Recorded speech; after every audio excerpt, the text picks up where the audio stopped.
ቁጥር 19 ቁጥር 20 እና ቁጥር 21 ብል እና ዝገት በሚያጠፉት ይገርም ሌቦች ቆፍረው በሚሰርቁት ዘንድ ለእናንተ በምድር ላይ መዝገብ አትሰብስቡ።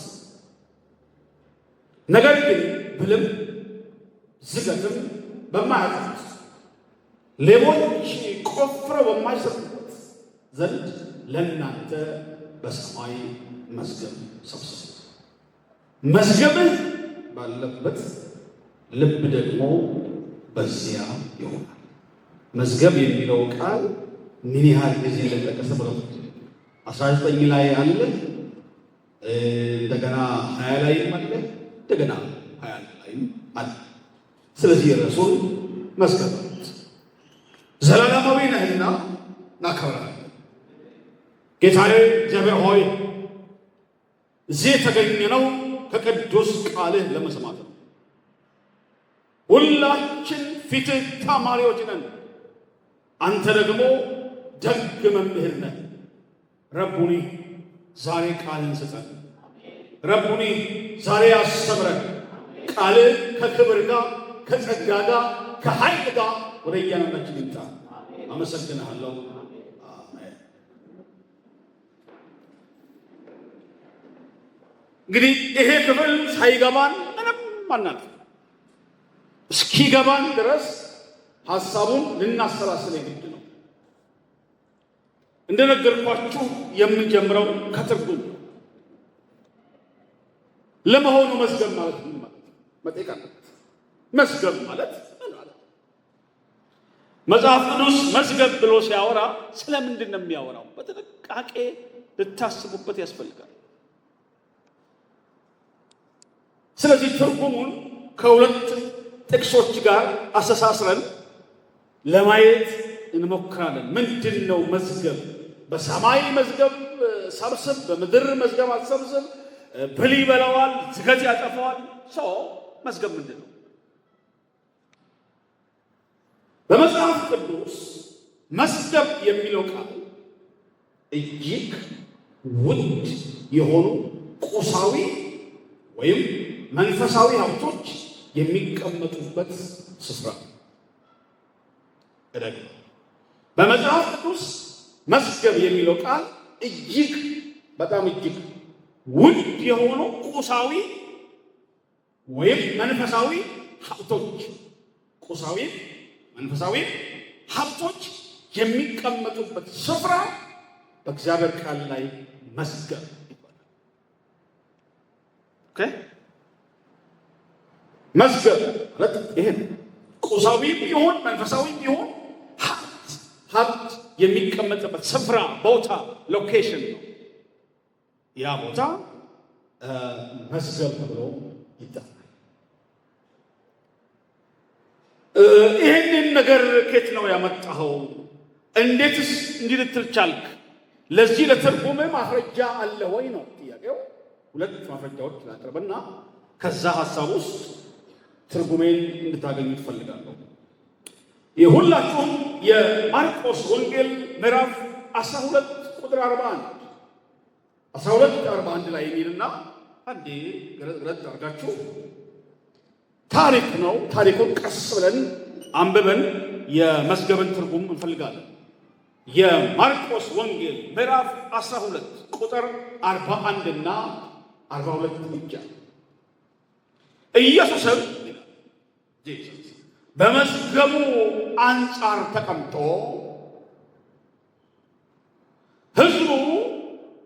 በመዝገቡ ውስጥ ገንዘብ እንዴት እንዲጥሉ ያይ ነበር። ብዙ ባለጠጎች ብዙ ይጥሉ ነበር።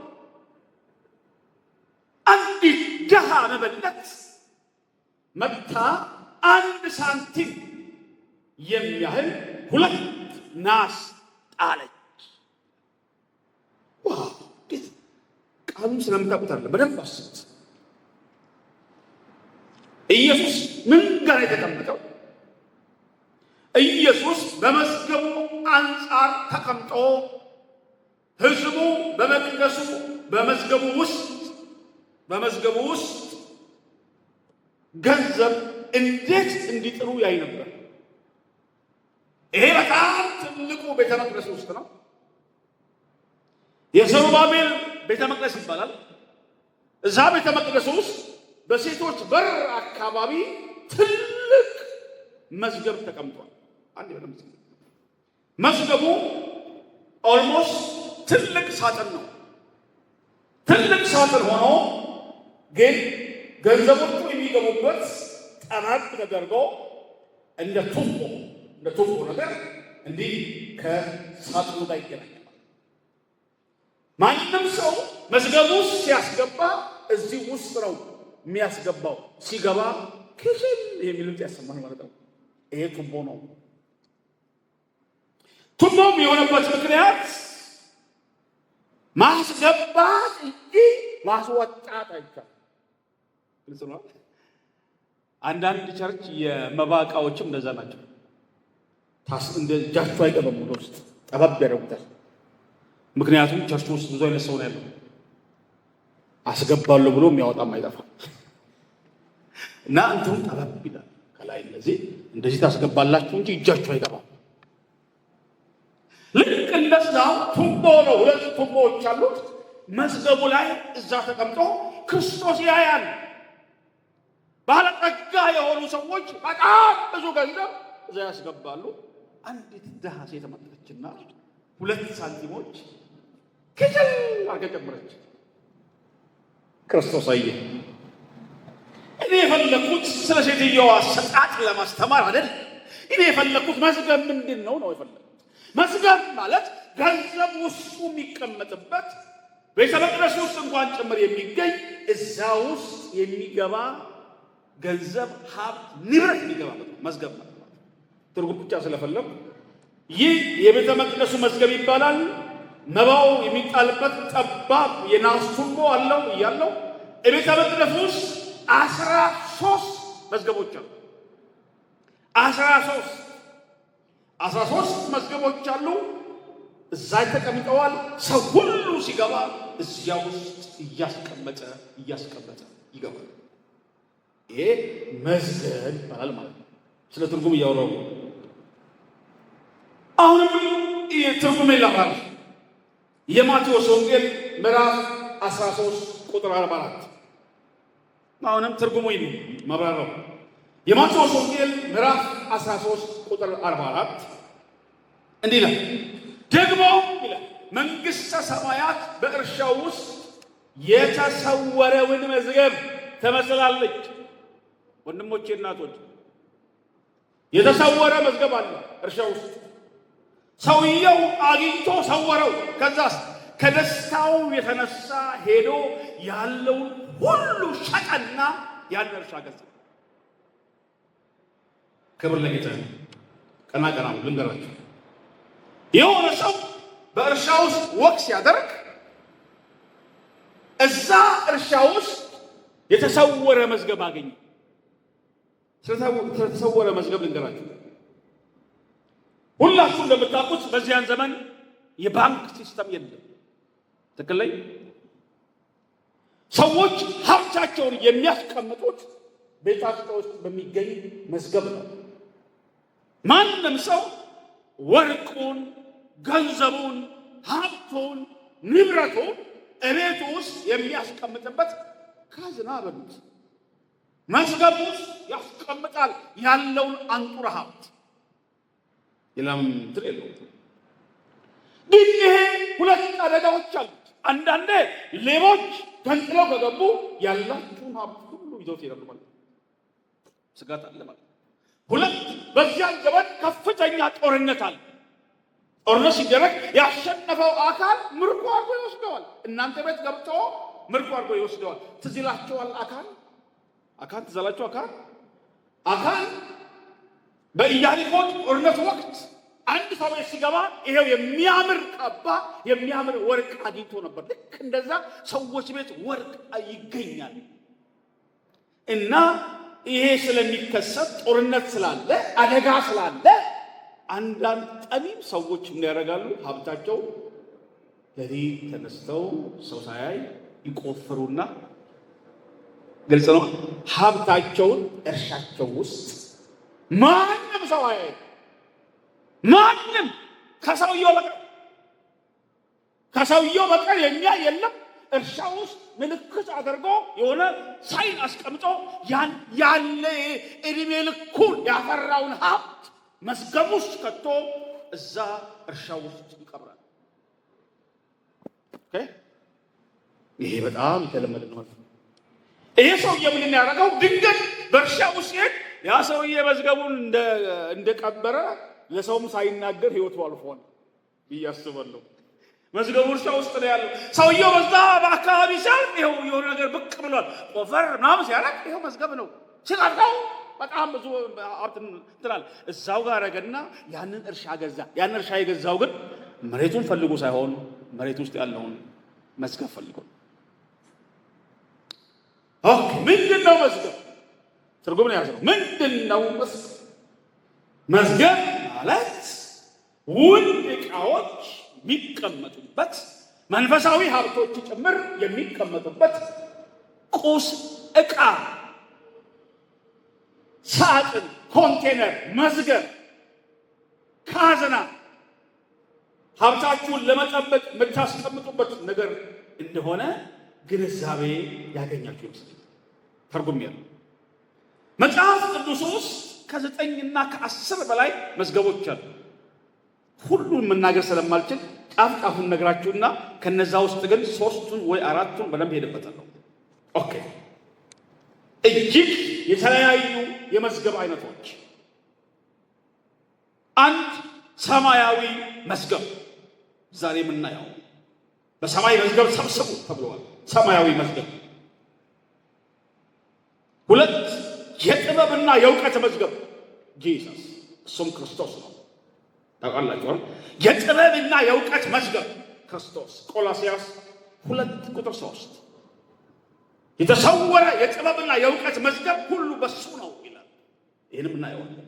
የጥበብና የእውቀት መዝገብ ክርስቶስ ነው። 3ኛው የልብ መዝገብ። ልብ መዝገብ ነው። የልብ መዝገብ የማቴዎስ ወንጌል 12:35 የልብ መዝገብ። የማቴዎስ ወንጌል 12:35 መልካም ሰው ከልቡ ይላል፣ መልካም ሰው ከልቡ መዝገብ መልካም ነገር ያወጣል ስለሚል ልብም እንደ መዝገብ ታይቷል። ስንደርስበት ይብራል። 4ኛ የሸክላ ዕቃ መዝገብ። ይሄን በደንብ ነው ማየት ፈልገው። የሸክላ ዕቃው መዝገብ፣ የሸክላ ዕቃ መዝገብ 2ኛ ቆሮንቶስ 4:7 2ኛ ቆሮንቶስ 4:7 ነገር ግን የኃይሉ ታላቅነት ከእግዚአብሔር እንጂ ከእኛ እንዳይሆን ይህ መዝገብ በሸክላ ዕቃ ውስጥ አለ የሚለው ማለት ነው። ይህ መዝገብ በሸክላ ዕቃ ውስጥ አለ። 5 የሕይወት መዝገብ።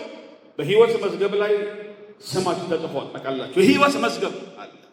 ዮሐንስ ራእይ 20:12 ላይ አለ። 6ኛ የነገስታት መዝገብ። ነገስታቶች ሀብታቸውን ያስቀምጣሉ፣ ሀብታቸውን ንብረታቸውን በመዝገብ ውስጥ። ስለዚህ የነገስታት መዝገብ አለ።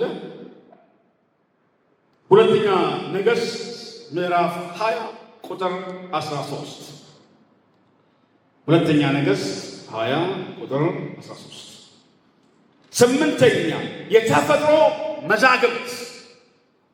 ይሄ እግዚአብሔር ደመናን፣ ሰማይን፣ ነጎድጓድ የሚልክበት መዝገብ።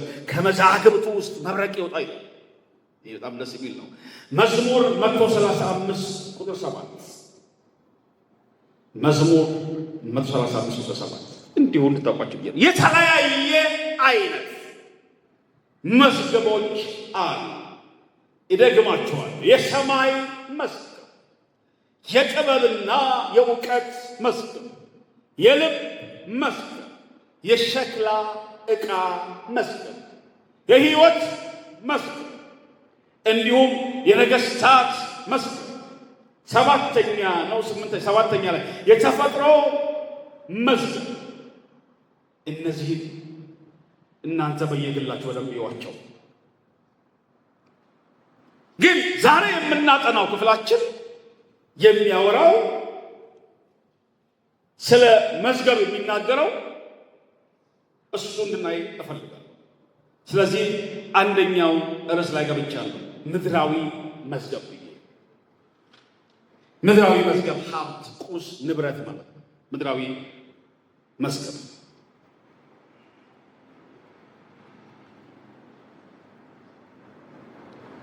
ጌታ ኢየሱስ ብልና ዝገት የሚያጠፉት ነው ይላል። ሌቦች ቆፍረው የሚሰርቁት ነው ይላል። ስለዚህ ይህን ነገር እኔ በግሌ ቀስ ብዬ ማሰብ ፈልጌያለሁ። ከእናንተ ውስጥ ብል የሚያውቅ ማን ነው? ብል ዶክተር ወሰን ብል ያውቃል። ይሁን ታውቃለች። ብል ታውቃላችሁ?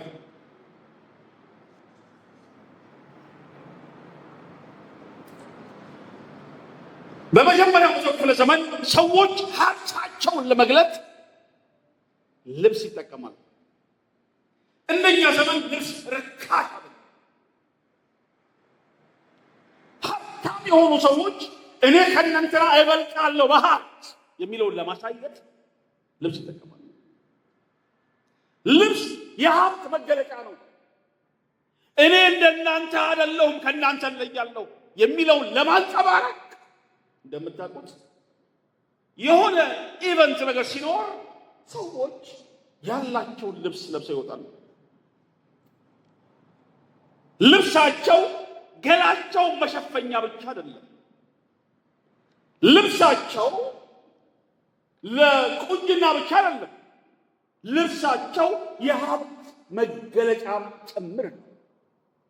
በዚያን ዘመን ሀብታም ነኝ፣ ብዙ ገንዘብ አለኝ፣ ከእናንተ እበልጣለሁ የሚለው ለማሳየት ሰዎች ልብሳቸውን ይጠቀማሉ። ስለዚህ ይሄ ልብሳቸው ሁል ጊዜ ስለማይለበስ የክት ስለሆነ እጅግ ስርዓት ባለው መንገድ ታጥፎ መዝገብ ውስጥ ይቀመጣል ማለት ነው። ኦኬ።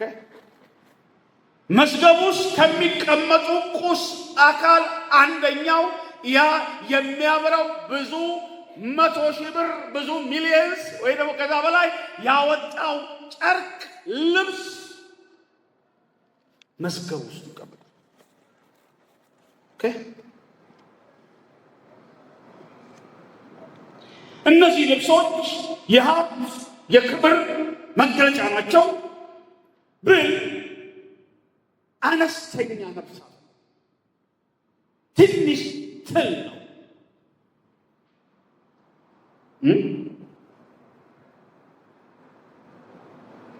ምድራዊ ሀብት ወይም ጨርቅ በምን ሊጠፋ ይችላል? ብል ያጠፋው ስለ ምንም ዋስትና የለውም። ቁጥር 19 ላይ የማቴዎስ ወንጌል 6:19 ላይ ብልና ዝገት በሚያጠፉት ነው የሚለው፣ ያጠፋዋል።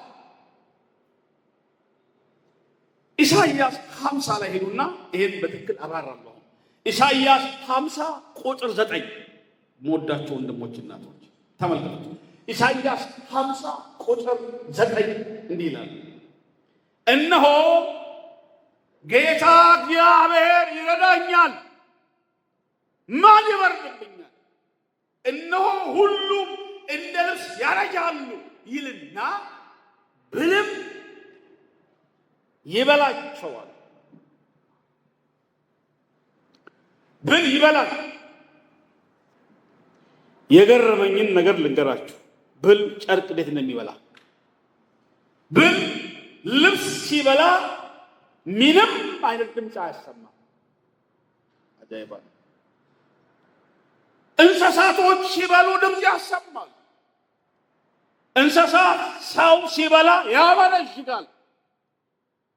የምላስ ድምፅ አለ፣ የጥርስ ድምፅ አለ፣ ይሰማል። እየበላ ነው፣ እየበላች ነው፣ እንስሳው እየበላ ነው ይባላል። ሲያመነዥግ የጥርሱ ድምፅ፣ የምራቁ ድምፅ አይደል፣ የጥርሱ ድምፅ ይሰማል። ብል ሲበላ ምንም ድምፅ የለም፣ ግን እየበላ ነው። በታላቅ ፍጥነት የእናንተን አንጡራ ሀብት ንብረት እያወደመ ነው፣ ግን ድምፅ የለም፣ ጸጥ ያለ ነው። ብል ልብስ ሲበላ ምንም አይነት ድምፅ አያሰማም።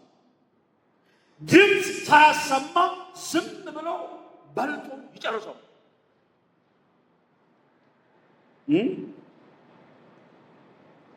ሁለተኛ አስገራሚ ነገር ብል ልብስ ሲበላ በጣም በቀስታ ነው የሚበላው። በቀስታ ነው። ረጅም ጊዜ ወስዶ ነቀዝ ግንድን እንደሚበላ ቀስ ብሎ እየበላ ይበላል። ሳይታወቅ ይጨርሰዋል። ብል ልብስን ሲበላ ውስጣዊውን ነው የሚበላው። ውስጣዊ ክሩን ይበላል። ስለዚህ ከውጭ ለሚያየው ልብሱ ያለ ይመስላል፣ እንዳባረበት የቆመ ይመስላል። ልክ ሰዎች ሲያለሱት ብትንትንትን ብሎ ይወድቃል። ሲታይ ግን ያለ ይመስላል። ወዳጆቼ በምድራዊ ሀብት አትደገፉ። ብል ይበላዋል። ጠፊ ነው፣ ዘላቂ አይደለም። በምድራዊ ሀብት ምክንያት ሌሎችን ልንንቃቸው አይገባም፣ ልንተዋቸው አይገባም። ብል ይበላዋል። ክርስቶስ ትምህርት ይሄ ነው። ሆሴ ላይ ስንመለከትና ሆሴ ስለ ብል ያለውናል እና ላንብብላችሁ። ሆሴ 5:12 ላይ ስለ ብል ነው ሆሴ የተናገረው።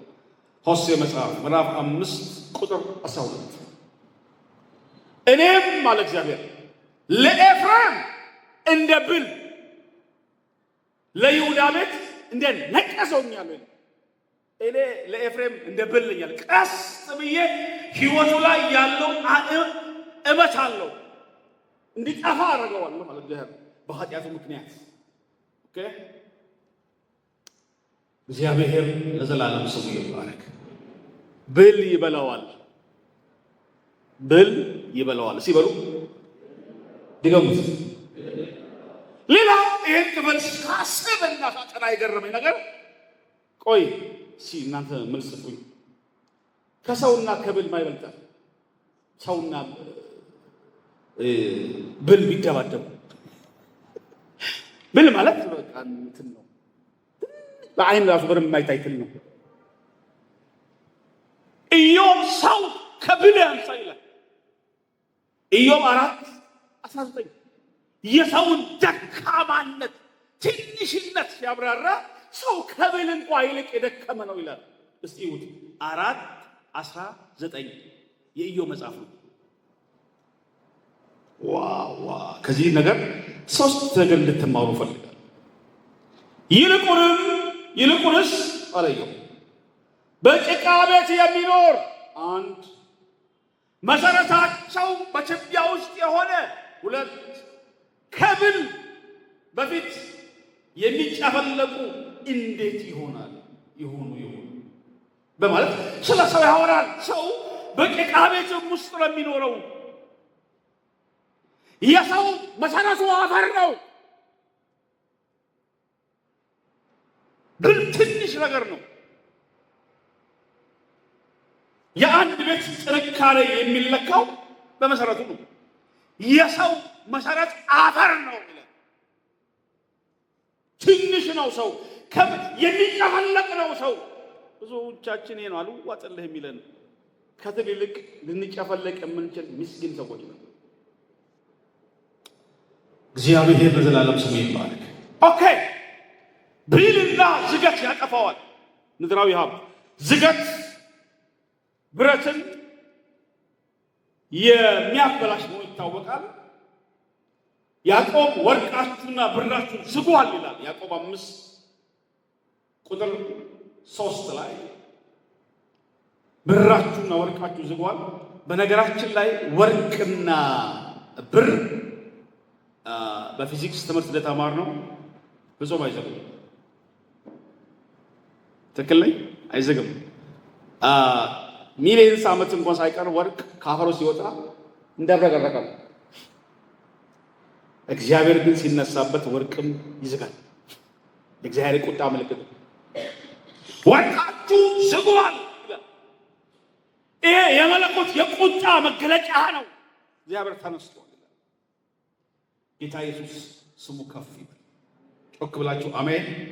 ስለዚህ ብልና ዝገት የሚያጠፋውን ሌቦች ቆፍረው የሚሰርቁትን መዝገብ አሰብስቡ፣ ይልቅስ በሰማይ መዝገብ ሰብስቡ።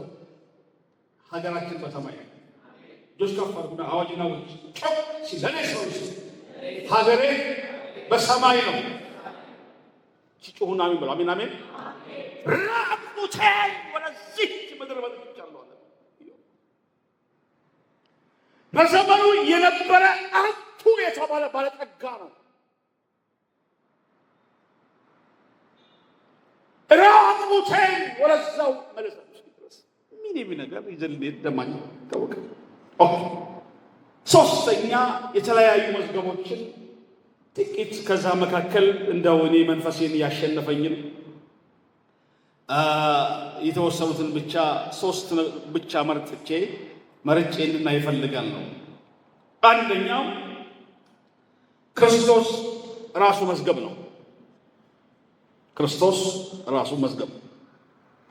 ክርስቶስ ውስጥ የተቀመጠ ሀብት ንብረት አለ።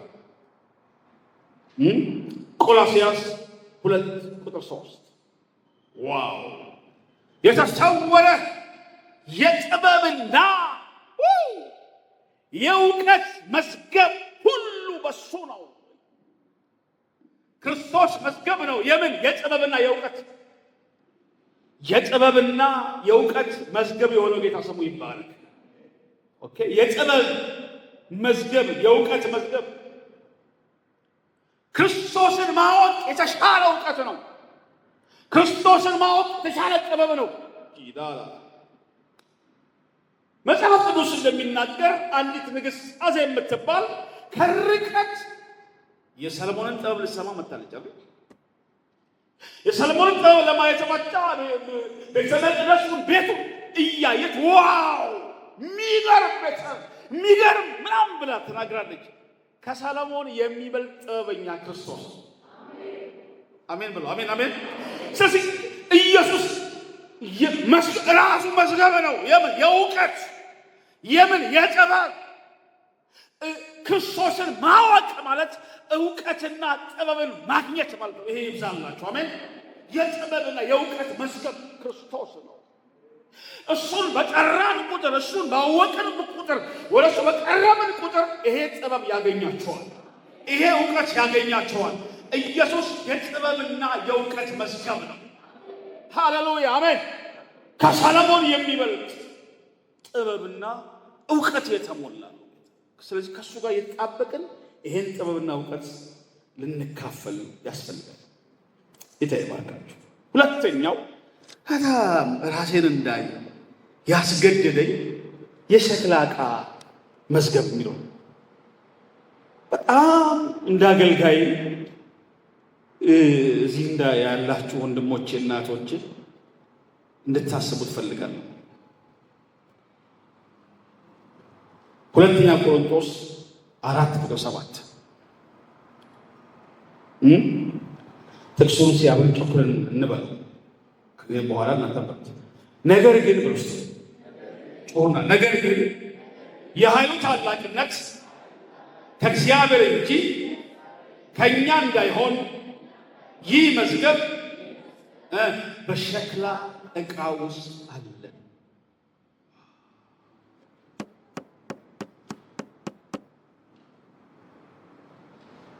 ይህንን የመሰለ ሀብት ጸጋ እግዚአብሔር ያስቀመጠው እንደኔ አይነት ሸክላ በሆነ ውስጥ ነው።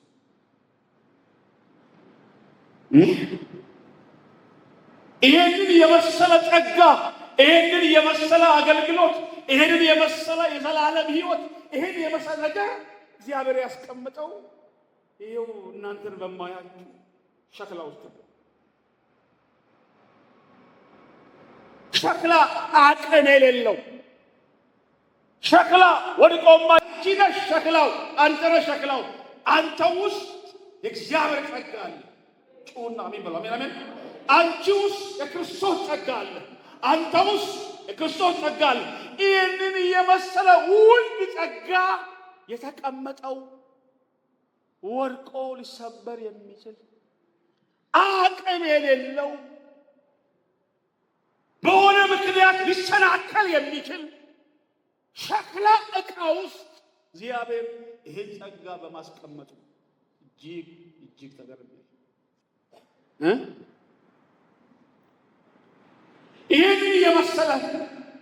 ይህንን የመሰለ ቅባት እንዴት እዚህ ሸክላ ውስጥ ይህ ሸክላ በጣም ደካማ በጣም አቅመ ቢስ መጽሐፍ ሥጋ ደካማ ነው።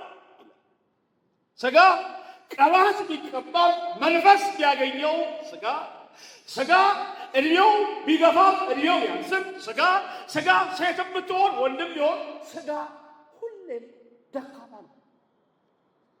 የትኛውም ሥጋ አድጎ ወደ መላእክትነት አይቀየርም።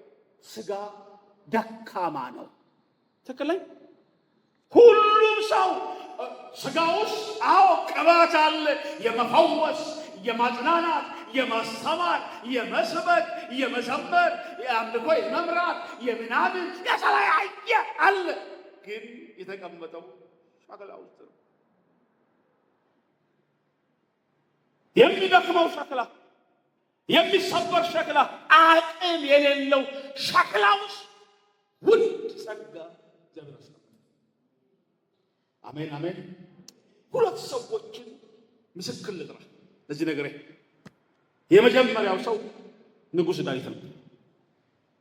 ንጉሥ ዳዊት ሁለተኛ ሳሙኤል መጽሐፍ ይሉና ሁለተኛ ሳሙኤል መጽሐፍ ወንድሞቼ እናቶቼ ምዕራፍ 3 ሄዳችሁ ቁጥር 39 አንብቡት። ዳዊት ስለ ራሱ የተናገረውን ዘመን 3:39 እንድታነቡ እፈልጋለሁ። 3:39 እኔም ይላል አውጡት። 3:39 ላይ እኔም ዛሬ ምንም ለመንገስ የተቀባው ብሆንም ደካማ ተቀብቻለሁ። መዝገብ አለ። ግን መዝገቡ ቅባቱ ያለው ሸክላ ዕቃ ውስጥ ደካማ ነኝ። የተቀባ ደካማ፣ ተቀብቻለሁ ግን ደካማ ነኝ። ኦኬ። ማንም ሰው ብረት የለም። ሁሉ ሰው ደካማና ሸክላ ነው። ወዳጆቼ ቅባት ሰውን ከሸክላነት ወደ ብረትነት አይቀይረው። ሁለተኛ ቆሮንቶስ ምዕራፍ 10 ቁጥር 10 የቆሮንቶስ ሰዎች ስለ ጳውሎስ ያሉትን ስሙ። ሁለተኛ ቆሮንቶስ ምዕራፍ 10 ቁጥር 10 እንዲህ አሉ። ገርሟቸው መልእክቶቹስ አስምሩበት ከባድ ይላል። ኃይለኛ ናቸው። ሰውነቱ ግን ሲታይ ሸክላውን ስናየው የሆነ ፈዛዛ ደካማ ነገር ነው። ኮስማና ነገር ነው። ደካማ ንግግሩ አምንም የተናቀ ነው። ግን ውስጡ ያለው መዝገብ ውስጥ ያለው ኃይለኛ ነው። ሲታይ ግን ደካማ ነው። ይህን ሁለት ነገር እንዴት ነው የምናስታርቀው? እንዴት ነው የሚታረቀው? አንዱ ደካማ፣ አንዱ ወርቱ፣ አንዱ ሲታይ በጣም የደከመ፣ አንዱ ደግሞ ጠንካራ። ውስጣችን ያለው ክርስቶስ ከሁሉ ይበልጣል። ግን እንዳትረሱ ጌታ እስካልያዘ ድረስ ደካሞች ነው። የእግዚአብሔር መንፈስ እስካልያዘ ድረስ ደካማ ሰዎች ነን። እግዚአብሔር ጸጋ ይብዛልን። አሜን። ይህንን የሚያክል ውድ ነገር በሸክላ ዕቃ ውስጥ በመገኘቱ ይገርመኛል። 3 ልብም መዝገብ ነው። ልብም መዝገብ ነው ብያለሁ። ልባችሁ ውስጥ የተቀመጠው ብዙ ነው። በጣም ልብ ማለት የሐሳብ ዓለም ነው። የማቴዎስ ወንጌል ምዕራፍ 12 ቁጥር 35 ላይ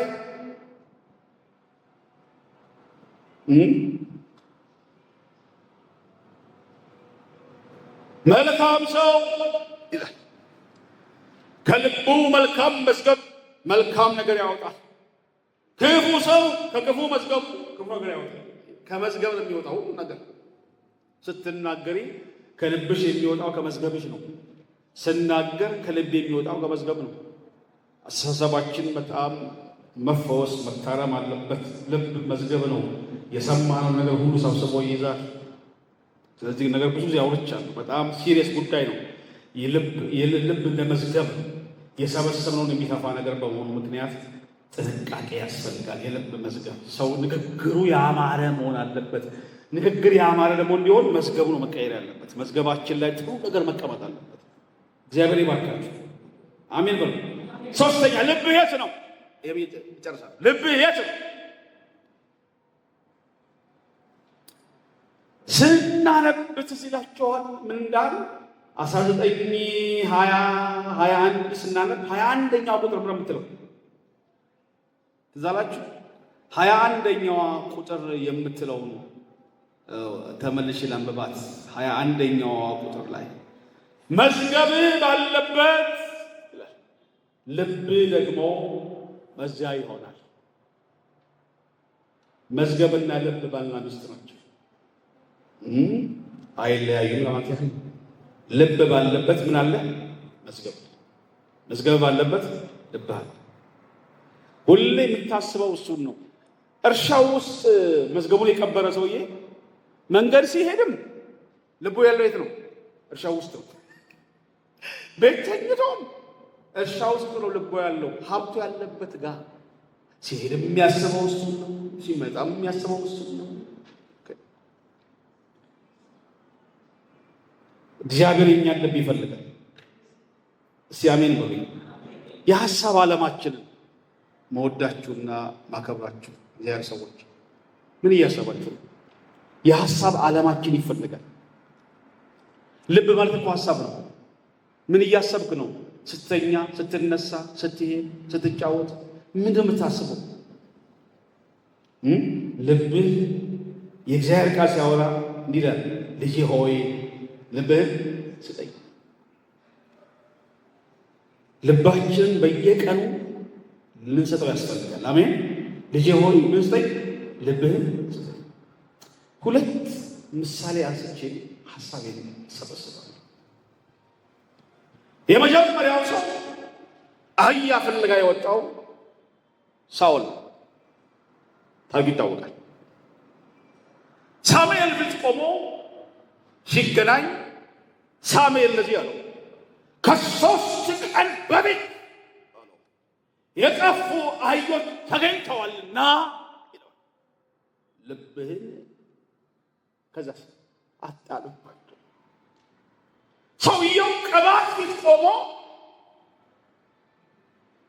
ሊጸልይለት ተዘጋጅቶ ድሪም ሳረግ እጆቹን ዘርግቶ አይኑን ጨፍኖ የሚያስበው አህያ ነው። አህዮቹ ድበልቷቸው አህዮቹ እንዳለ ቶታሊ ስለ አህያ እያሰበ ነው። እግዚአብሔር ቤት ተገኝተዋል፣ አህያ እያሰበ ነው። አይምሮ የለም፣ ተሰርቋል። አህያ አህየውና ስማ ከ3 ቀን በፊት የጠፉት አህዮቹ ቤት ገብተዋል አሉ። ስለዚህ ልብህን ከአህያ ላይ አንሳና ከቅባት ጋር ተገናኛል። ሃሌሉያ! ልባችን ከእግዚአብሔር ጋር ሊገናኝ ያስፈልጋል። ልባችን ማረፍ ያለበት ሰማያዊ ነገር ላይ ብቻ መሆን አለበት። ልባችሁን ምንድን ነው የወሰደው? ቀን ሌሊት ምን የምታስቡት? ይሄ በጣም የሚገርም ነገር ነው። ይሄን ክፍል አውጥሁላችሁ። ሐጌ መጽሐፍ ምዕራፍ 1። ይሄ መጽሐፍ በጣም የምወደው መጽሐፍ ነው። አንድ ቀን ምናልባት አስተምሮ ይሆናል። ሐጌ መጽሐፍ በጣም ወደድኩ። የሐጌ መጽሐፍ ምዕራፍ 1 ቁጥር 5 ችግር ተፈጥሮ ነበር። ቁጥር 5፣ 6፣ 7፣ 8 ላንብብላችሁ። አሁንም የሰራዊት ጌታ እግዚአብሔር እንዲህ ይላል። ምን አለ? ልባችሁን በመንገዳችሁ ላይ አድርጉ። 6 ላንብብ። ብዙ ዘራችሁ፣ ጥቂት አገባችሁ፣ በላችሁ፣ ነገር ግን አልጠገባችሁም፣ ጠጣችሁ፣ ነገር ግን አልረካችሁም፣ ለበሳችሁ፣ ነገር ግን አልሞቃችሁም። ደሞዝ የተቀበለ ሰው በቀላል ከረጢት ያደርገው ዘንድ ደሞዝ ተቀበለ። የሰራዊት ጌታ እግዚአብሔር እንዲህ ይላል፣ ልባችሁን በመንገዳችሁ ላይ አድርጉ። ከዛስ ወደ ተራራው እንጨት አምጡ፣ ቤቴን ስሩ፣ እኔም በሱ ደስ ይለኛል፣ እኔም እመሰገናለሁ ይላል። የሰው ልብ ሸፍቶ ነበር፣ ልባቸውና መንገዳቸው አንድ አልነበር። ስለዚህ ሕይወታቸው ምስቅልቅል ወጣ። ሐጌ መጥቶ ልባችሁን በመንገዳችሁ ላይ አድርጉ ብሎ ተናገረ። እግዚአብሔር አምላክ ይባረክ። ኦኬ፣ ልሰብስብ። ዛሬ ምንድን ነው ወሳኝ ነጥብ ያየ ነው? መዝገብ ማለት በደንብ ገብቷችኋል ብዬ አስባለሁ። በጣም ውድ የሆነ ሀብትና ንብረት የሚቀመጥበት ቦታ ሳጥን እንደሆነ አይታችኋል። ብል ጨርቅን እየበላ እንደሚያጠፋ በምድራዊ ሀብት ምክንያት ልባችን ሊኮራ እንደማይገባ፣ ሌሎችን ልንቅ እንደማይገባ፣ ዝገትና ብል ሀብት እንዴት አድርጎ እንደሚያበላሽ ሰማያዊ መዝገብ ሊሰበስብ ያስፈልጋል። አሜን። በሰማይ ሀብት አለ። ከፍ ከፍ ጨርቅላሽ እኔ ሰው በሰማይ መዝገብ አለ። ጩሁና ምን ብለው አሜን። ይሄ አጋንንትን ከማስወጣት ይበልጣል። ይሄ መድረክ ላይ ከመስበክና ከማስተማር ይበልጣል። እነዚያ ሰዎች ጌታ ሆይ በስምህ አጋንንት አስወጣን ሲሉት በዚህ ደስ አይበላችኋል? ኢየሱስ ስማችሁ በሕይወት መዝገብ ላይ ሃሌሉያ ስትጻፍ በዚህ ደስ ይበላችሁ። እግዚአብሔር ቤት ውስጥ ሰማያዊ ሀብታችን ክርስቶስ ብቻ ነው። አሜን። የተሰወረ የእውቀትና የጥበብ መዝገብ ክርስቶስ። እሱን መጠጋት ሀብት ነው። እሱን መጠጋት መለምለም ነው። ይሄ መንፈስ ያገኛቸው። አሜን። እሱ ጥበብ የተሞላ ጌታ ነው። እውቀት የተሞላ ጌታ ነው። ወንድሞቼ፣ እናቶች በሕይወት ዘመናችን ልናገረው የሚገባ ነገር ነው። እንዳትረሱብኝ አውቃለሁ። ብዙዎቻችሁን ነገ እግዚአብሔር በተሻለ ቅባት ይቀባቸዋል። ግን አትርሱ፣ ቅባቱ የተቀመጠው ሸክላ ውስጥ ነው። አገልጋይ የማያጠፋ መልአክ አይደለም፣ ሸክላ ውስጥ ነው ቅባቱ ያለው። ላጠፋ የምችል ሰው ነኝ፣ ልሳሳትም እችላለሁ በተለያየ ምክንያት። አንተም እንደዛ። ይሄንን የመሰለ ቅባት፣ ይሄን የመሰለ ሀብት አንቺ ውስጥ የተቀመጠው ሸክላ ውስጥ ነው። ሸክላ የሚሰበር የሚወርቅ ከሞላ ነገር ዳዊት ኢዮብ ከብልጋ አስተያየቶን የሚጨፈለቅ ብልጋ አስተያየቶ ደካሞች ነን፣ ክርስቶስ ሥጋ ደካማ ነው አለ። የተለያየ ቅባት እኛ ውስጥ ቢሰራም ሁሉ ጊዜ ማሰብ ያለባችሁ ይሄ ቅባት ያለው ሸክላ ዕቃ ውስጥ ነው። አሜን። ልባችን መዝገብ ነው። ልባችን ውስጥ ክፋት መቀመጥ የለበትም። ቂመኝነት መቀመጥ የለበትም። ከልባችን መዝገብ ሊወጣ የሚገባው ነገር ሁሉ ቢኖር መልካም ቃል ብቻ ነው። አሜን። ለወንድሞቻችን ለእህቶቻችን ጥሩ ስሜት፣ ጥሩ ፍቅር፣ ትህትና ልናሳይ የግድ ነው። ከልብ መዝገብ ነው የሚወጣው። ልብሽን በመንገድሽ ላይ ያደርግ። ምንድነው አእምሮአችሁን የወሰደው? ስተኛ ምን ታስባለህ? ስትነሳ ምን ታስባለህ? መንገድ ስትሄድ ምን ታስቢያለሽ? ነገር እያሰብን ምንንቀሳቀስ ከሆነ በጣም ከባድ ነገር። ልባችሁን በመንገዳችሁ ላይ አድርጉ። ልባችሁ ያለበት ነው መዝገባችሁ ባለበት ነው። መዝገባችን በሰማይ ነው፣ ልባችን በሰማይ ነው። ጌታ ኢየሱስ ስሙ ይባረክ። ኦኬ፣ እናመስግን ጌታን። አዲት አግዘን አንድ መዝሙርን ዘምር። ኪሩቤል ኪቦርዱን ይምታው። 3 ደቂቃ ገደማ አለችን። እሷን ብቻ ዘምረን ሰዓት የለንም።